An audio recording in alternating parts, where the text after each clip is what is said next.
And so that's why. So David has to choose. And he chose a plague at the hand of the Lord. And when he sent to Gad, he said, and it was like he didn't even hesitate. I don't want to be given to the hands of men. Put me in the hands of God, because he's the God that has mercy. But I think there's another reason behind that. As I was studying this, a couple of the commentators said this. Had it been, okay, let's go 3 months of famine, or 3 years of famine.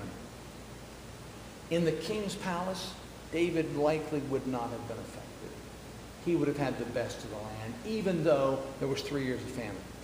If there was attack of the enemies, and running in front of your enemies for 3 months or however long it was, it said, again, David would have been protected. His men didn't allow him to go out.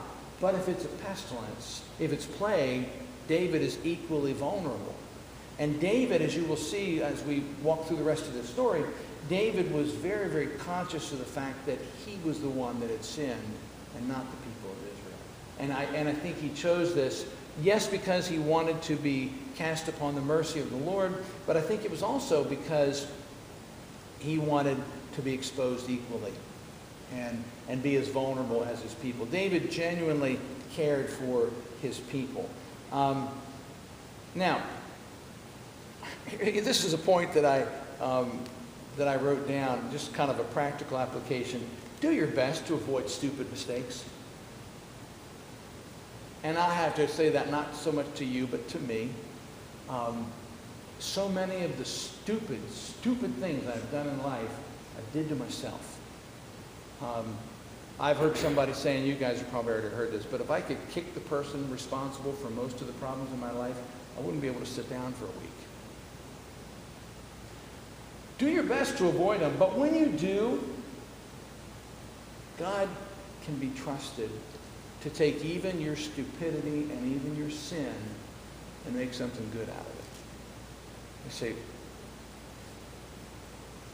where do you get that out of this? I'm about to show you. Take a look at what happens here now. David, he's got this problem because the angel of the Lord, and this was kind of interesting to me. I love little odd things that I find in Scripture. This angel that's doing the destroying was visible. You don't usually see angels in the Bible. This one you do. Look at this. It says God sent the plague on Israel. Look how many people died. Verse 14, 70,000 men. So the angel's on his way to destroy Jerusalem. But as the angel was doing it, God said, no, stop. And the angel was standing at the threshing floor of Araunah, the Jebusite. Look at verse 16. David looked up and saw the angel of the Lord standing between heaven and earth with a drawn sword extended over Jerusalem. David and the elders fall down and they begin to weep before the Lord. David says, listen, wasn't I the one that ordered the fighting men to be counted? I, the shepherd, have sinned and done wrong. Those are but sheep. What have they done? Let your hand fall on me and my family, but don't let this plague remain on the people. And so the angel of the Lord tells Gad to tell David, you got to build an altar on the threshing floor of Araunah. Now, it's either in 1 Samuel 24 or in 1 You know what? I was in Chronicles there. Sorry, folks. If you were looking at 2 Samuel, you probably weren't tracking with me. Sorry about that. I'm in 1 Chronicles. Araunah is very likely, it says he's Araunah the Jebusite.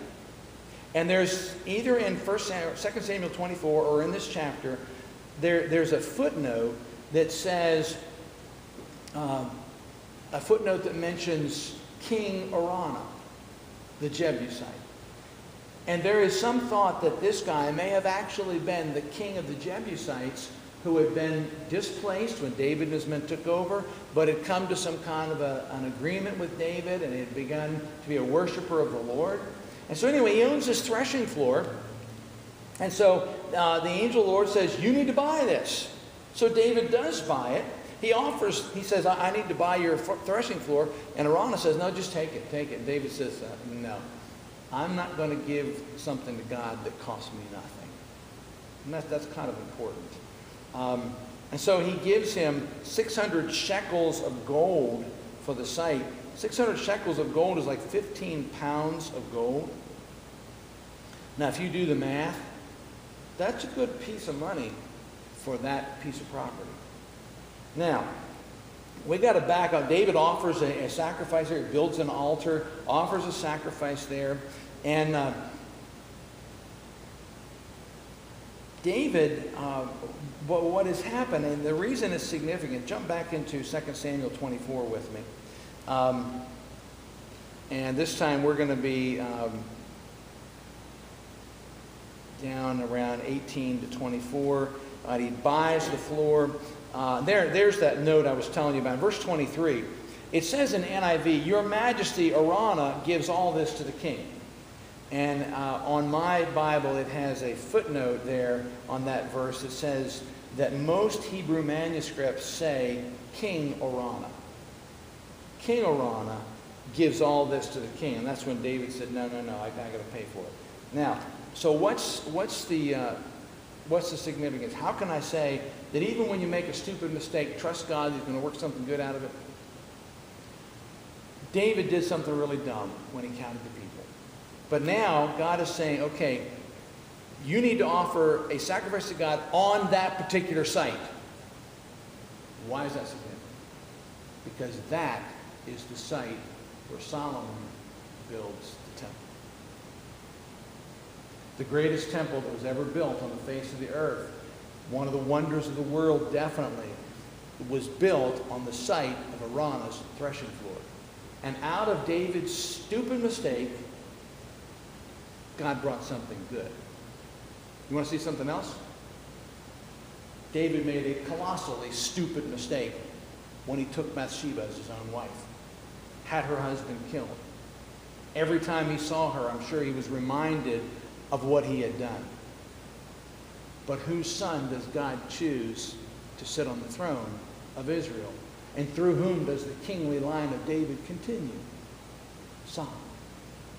Our God amazes me, just blows me away, because even though David, it was one of the most horrific sins you could imagine, yet God took a child from that union, and he was the one that God said, I love him.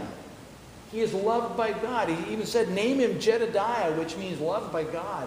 And now here, David makes another stupid mistake. He counts the people, and yet God then takes the area that he bought, and it becomes the site of the temple of Solomon. It amazes me that God is so merciful as this.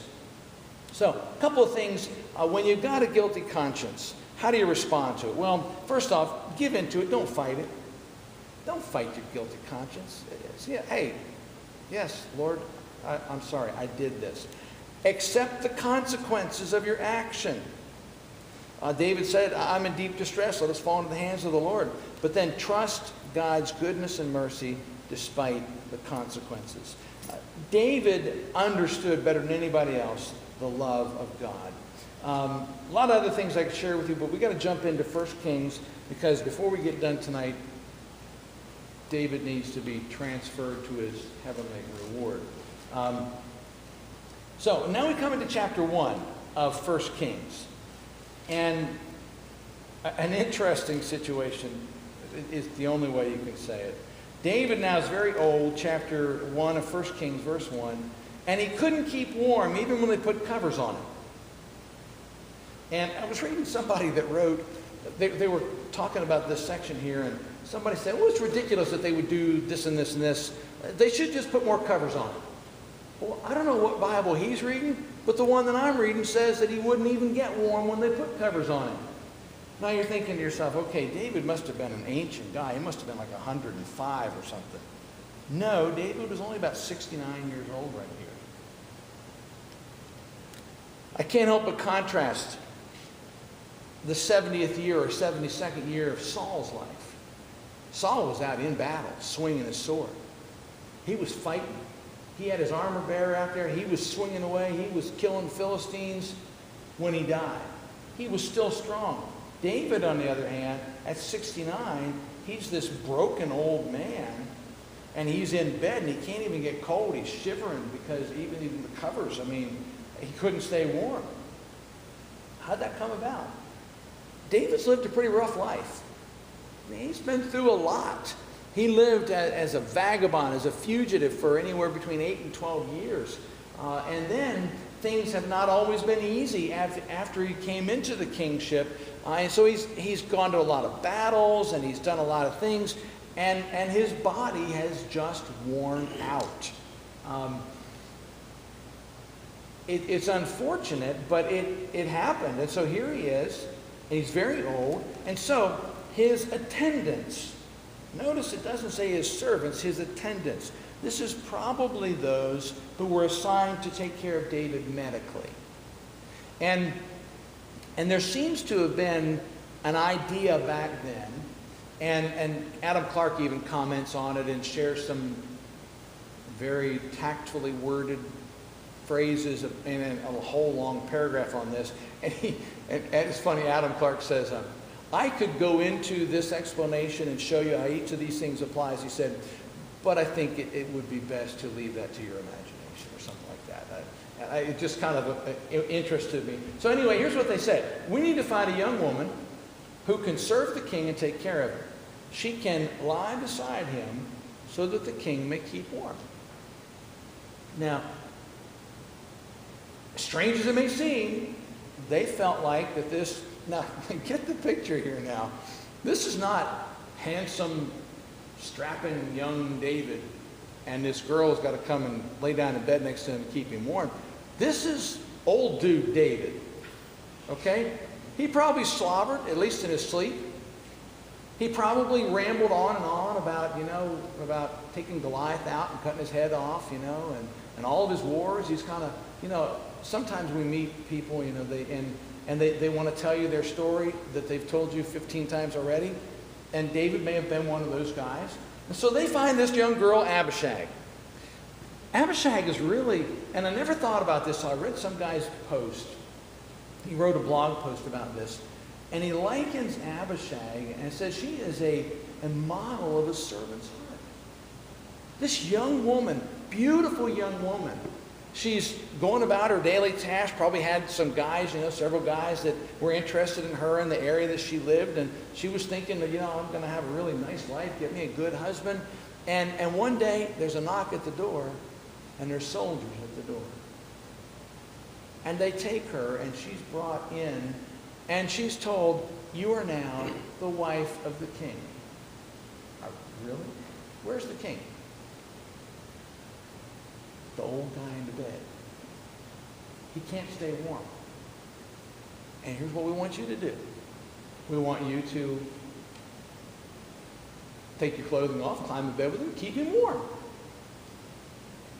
Now, there was a medical idea back then. I don't think it has any validity now, but they actually thought that the strength and the vitality of a young person could be transferred to the older person. And so that's what she did.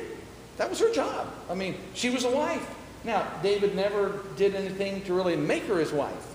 And that tells you a little bit of the condition physically that he was in. I mean, he was really, really on his last leg. And so he's got this beautiful woman. She's there with him. She's ministering to him. She's serving him. She's taking care of him. And so one day something happens. Adonijah was the next oldest son. Remember we started off with Amnon. Amnon would have been the oldest son. Amnon's the one that raped his sister and was killed by her brother Absalom. So Amnon's out of the picture. Then Absalom rebelled against his own father, mounted a huge, almost successful rebellion, and then Absalom got killed. Joab took him out. The next child, now there was another son in there. He is noted in one of the other places, I think the name was Kileab, but we never hear about him as an adult. And so the commentators and students of Scripture feel like he probably died young. Or maybe he was mentally infirm or something. At any rate, the next son in line for the kingship was Adonijah. Now, there was rumor around the palace that David planned to put Solomon on the throne. Solomon was a kid. Now, you got to understand, too, that in those days, we automatically think, okay, well, David's son's going to be the next king. The dynasty of David had not been established yet. We'd had Saul, and then Saul got killed. His family got killed. Ishbosheth, he got killed. He tried to be king, and he was only king for a short time, and he got killed. And now there's David. There's no continuity here. Who's going to be the king? Well, it's whoever David says. David doesn't say anything. So Adonijah calls Joab in. He says, hey, Joab, I'm the next